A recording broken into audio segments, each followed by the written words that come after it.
$1.87. That was all. She had put it aside, 1 cent and then another, in her careful buying of meat and other food.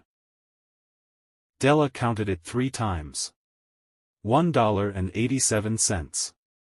And the next day would be Christmas. There was nothing to do but fall on the bed and cry. So Della did it. While the lady of the home is slowly growing quieter, we can look at the home. Furnished rooms at a cost of $8 a week. There is little more to say about it. In the hall below was a letterbox too small to hold a letter. There was an electric bell, but it could not make a sound. Also there was a name beside the door, Mr. James Dillingham Young. When the name was placed there, Mr. James Dillingham Young was being paid $30 a week. Now, when he was being paid only $20 a week, the name seemed too long and important. It should perhaps have been Mr. James D. Young. But when Mr. James Dillingham Young entered the furnished rooms, his name became very short indeed. Mrs. James Dillingham Young put her arms warmly about him and called him Jim. You have already met her. She is Della. Della finished her crying and cleaned the marks of it from her face. She stood by the window and looked out with no interest. Tomorrow would be Christmas Day, and she had only $1.87 with which to buy Jim a gift. She had put aside as much as she could for months, with this result. $20 a week is not much. Everything had cost more than she had expected. It always happened like that. Only $1.87 to buy a gift for Jim. Her Jim. She had had many happy hours planning something nice for him. Something nearly good enough. Something almost worth the honor of belonging to Jim. There was a looking-glass between the windows of the room. Perhaps you have seen the kind of looking-glass that is placed in $8 furnished rooms. It was very narrow. A person could see only a little of himself at a time.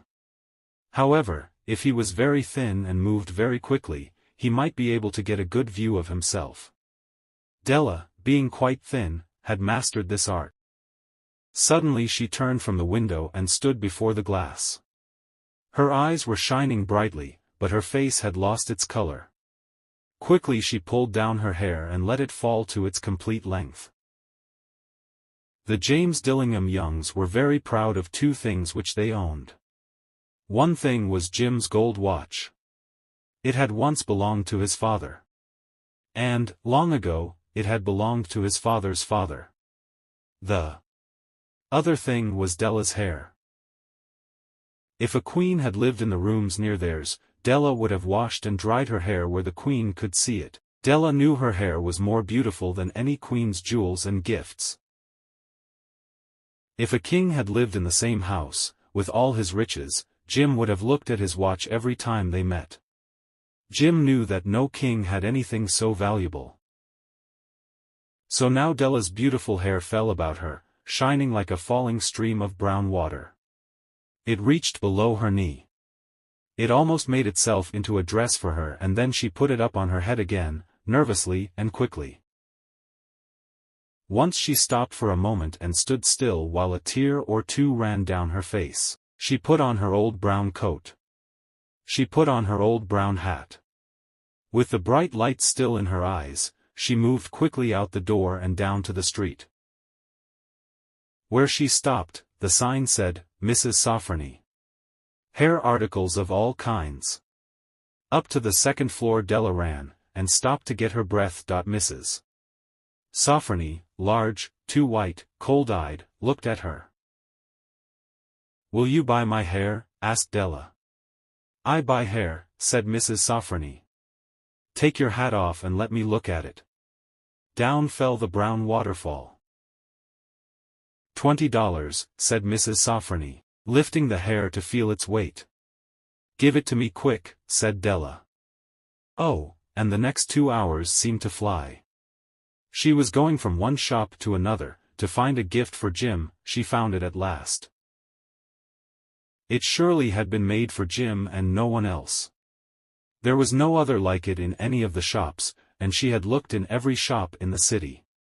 It was a gold watch chain, very simply made. Its value was in its rich and pure material. Because it was so plain and simple, you knew that it was very valuable. All good things are like this. It was good enough for the watch. As soon as she saw it, she knew that Jim must have it. It was like him. Quietness and value. Jim and the chain both had quietness and value. She paid $21 for it. And she hurried home with the chain and 87 cents. With that chain on his watch, Jim could look at his watch and learn the time anywhere he might be. Though the watch was so fine, it had never had a fine chain. He sometimes took it out and looked at it only when no one could see him do it. When Della arrived home, her mind quieted a little. She began to think more reasonably. She started to try to cover the sad marks of what she had done. Love and large-hearted giving, when added together, can leave deep marks. It is never easy to cover these marks, dear friends, never easy. Within 40 minutes her head looked a little better. With her short hair, she looked wonderfully like a schoolboy. She stood at the looking-glass for a long time. If Jim doesn't kill me, she said to herself, before he looks at me a second time, he'll say I look like a girl who sings and dances for money. But what could I do, oh? What could I do with $1.87? At 7, Jim's dinner was ready for him. Jim was never late. Della held the watch chain in her hand and sat near the door where he always entered. Then she heard his step in the hall and her face lost color for a moment. She often said little prayers quietly, about simple everyday things.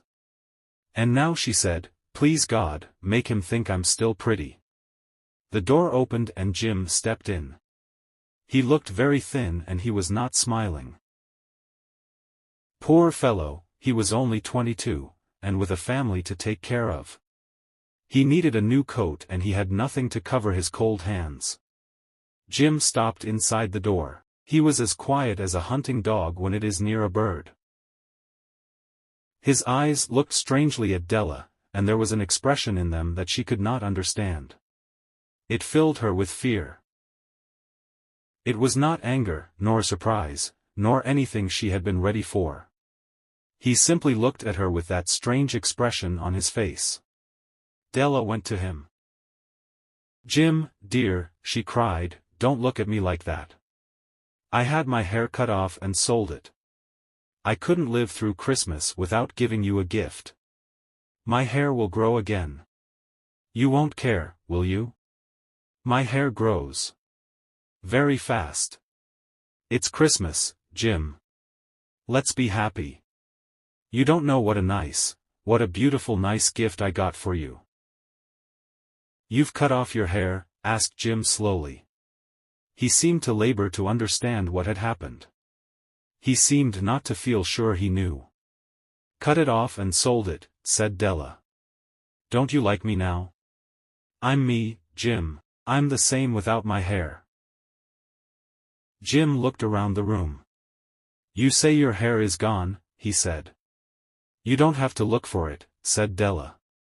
"It's sold, I tell you, sold and gone, too. It's the night before Christmas, boy.